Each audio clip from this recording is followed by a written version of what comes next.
மனிதர்களுடைய இதயத்தில் துளி அளவு அன்பு துளிர்க்க ஆரம்பித்தது. அது சிறு அளவுதான் இருந்தது. இப்பொழுதும் அதிக அளவு வளர்ந்து விடவில்லை. முதலில் அன்பு என்பது ஓர் இனத்தை சேர்ந்த மக்களுக்கிடையில் மட்டுமே பரவியிருந்தது. ஒவ்வொரு இனத்தையும் காப்பாற்ற ஒவ்வொரு தெய்வம் இருந்தார். இந்த தெய்வங்கள் தங்கள் இனத்தினரிடம் மட்டுமே அன்பு செலுத்தினார்கள். பல நாடுகளில் உள்ள பல இன மக்கள் தங்கள் இனத்தை தோற்றுவித்தவர்களின் சந்ததிகள் என்று நம்புவதைப் போல் குறிப்பிட்ட இனத்தை சேர்ந்த மக்கள் தங்கள் தெய்வங்களின் சந்ததிகள் என்று நம்பினார்கள்.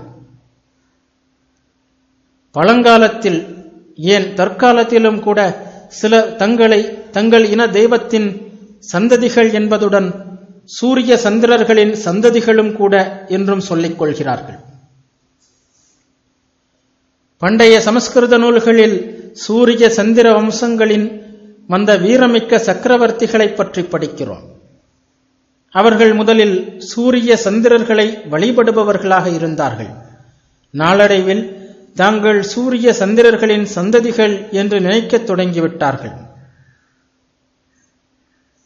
இந்த இன கருத்துக்கள் வளரத் தொடங்கியவுடனே சிறிதளவு அன்பும் பிறந்தது. மற்றவர்களுக்கு நாம் செய்ய வேண்டிய கடமைகள் இருந்தன என்ற உணர்வு தோன்றியது. ஒருவாறாக சமூக அமைப்பு உருவாகியது. பிறகு இயற்கையாகவே பொறுமையும் சகிப்புத்தன்மையும் இல்லாமல் நாம் எப்படி ஒன்று சேர்ந்து வாழ்வது என்ற கருத்து தோன்றியது. அகத்தூண்டுதல்களை கட்டுப்படுத்த என்றாவது கற்றுக்கொள்ளாமல், தன்னை கட்டுப்படுத்திக் கொள்ளாமல், மனம் போனபடி காரியங்களை செய்யாமல் இருக்காத வரை எப்படி ஒருவரோடு ஒருவர் சேர்ந்து வாழ முடியும்? அது முடியாது. கட்டுப்பாடு என்ற கருத்து இப்படித்தான் வந்தது. கட்டுப்பாடு என்ற இந்த கருத்தின் அடிப்படையில்தான் சமுதாய அமைப்பே நிலைத்து நிற்கிறது.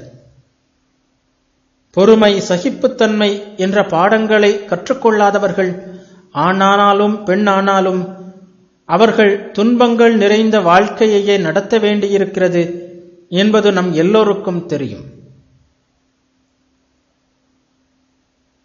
மதத்தை பற்றிய இந்த கருத்துக்கள் தோன்றியதும் அவற்றைத் தொடர்ந்து அவற்றை விட உயர்ந்த, அவற்றை விட ஒழுங்குமுறை மிக்க ஏதோ ஒரு கருத்து மக்களின் மனத்தில் தோன்றியது. முன்னோர் வழிபட்ட பழைய தெய்வங்கள் மூர்க்கத்தனமானவர்களாக இருந்தார்கள். தங்களுக்குள் சண்டையிட்டுக் கொண்டார்கள், குடித்து கும்மாளமிட்டார்கள், மாட்டிறைச்சி உண்டார்கள், எரிகின்ற மாமிசத்தின் வாசனையிலும் மதுபானங்களிலும் இன்பம் கண்டார்கள். அவர்கள் பொருந்தாதவர்களாக மனித மனத்திற்கு பட்டது. இந்திரன் சில வேளைகளில் நன்றாக குடித்துவிட்டு தரையில் விழுந்து புரண்டு கண்டபடி உளறிக் கொண்டிருந்தான். அந்த தெய்வங்களை அதற்கு மேலும் பொறுத்துக் கொள்ளும் மனப்பான்மை போய்விட்டது. செயல்களின் உள்நோக்கங்களை ஆராயும் மனப்பான்மை தோன்றியது. ஆகவே தெய்வங்களும் ஆராய்ச்சிக்கு உட்பட்டதாக வேண்டியிருந்தது. தெய்வங்களின் செயல்களுக்கு காரணம் கேட்டான் மனிதன். சரியான காரணங்கள் கிடைக்கவில்லை. எனவே தெய்வங்களை விட்டுவிட்டான். தெளிவாக சொல்வதானால் தெய்வங்களை பற்றிய இன்னும் உயர்ந்த கருத்துக்களை வளர்த்துக் கொண்டான்.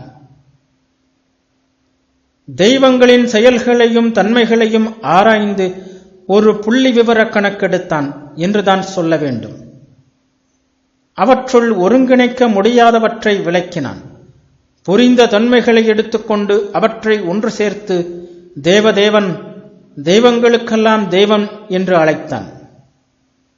இந்த தெய்வம் ஆற்றலின் ஓர் எளிய சின்னமாக மட்டுமல்லாமல் அதைவிட உயர்ந்தவராக இருந்தார். தார்மீக புருஷர் ஆனார்.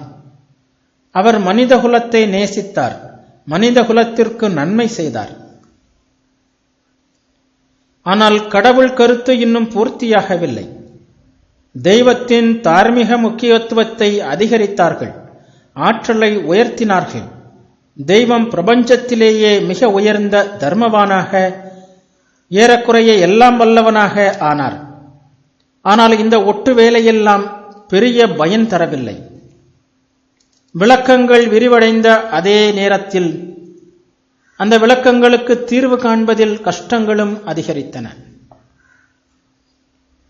தெய்வங்களின் தன்மைகள் கூட்டல் விகிதத்தில் அதிகரித்தால் கஷ்டங்களும் சந்தேகங்களும் பெருக்கல் விகிதத்தில் அதிகரித்தன.